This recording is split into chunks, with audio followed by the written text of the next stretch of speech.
Hindi rin talaga pwede na yung kusina natin ay hindi natin linisan sa loob ng isang linggo. At nililinis ko na naman nga po Marites dahil nalalagkitan nga po ako sahig tapos marami nga po akong nakikitang mga nakakalat na gamit.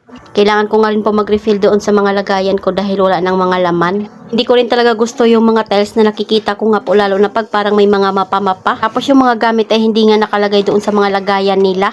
Yung basahan na naman nga po dito sa kusina ay talaga namang wala na naman at damit na naman nga po yung nakikita ko. Tyler lang ba ko Marites na pag naghuhugas nga po ay talaga namang naiiwan yung ibang mga hugasin. Kaya ng mga kawali talaga namang hindi nila nakikita yung hugasan na iyan.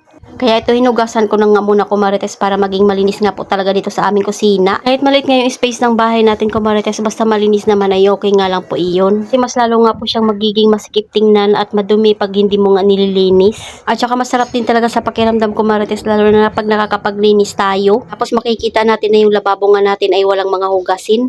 Pero habang naglilinis nga rin pa ako dyan, Marites, meron pa rin talagang bumibili sa aming munting tindahan. Ako pa naman na gustong kong nakikita yung lababo na makintab at talaga namang malinis at amoy malinis. Mga talsik kasi ng mga pinaghugasan nga ng bunso ko ay nakikita ko nga at talaga namang kailangan kong punasan iyan. Naghuhugas nga at meron namang mga sauce nga po yung hinuhugasan natin, hindi rin talaga maiwasan na tumatalsik o di kaya pag nagluluto tayo. Kaya kailangan din talaga natin laging punasan yung mga tiles natin para hindi nga po masira yung ganda.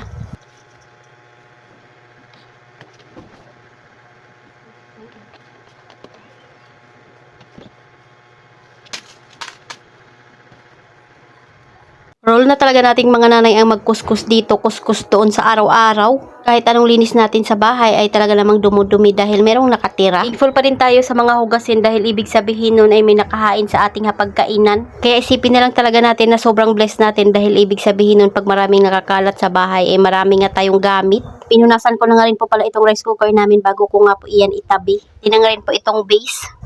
Inulit ko nga lang pong hugasan itong kaldero pero nahugasan na nga po ito kaso may nakita nga pa ako medyo may mantika pa siya.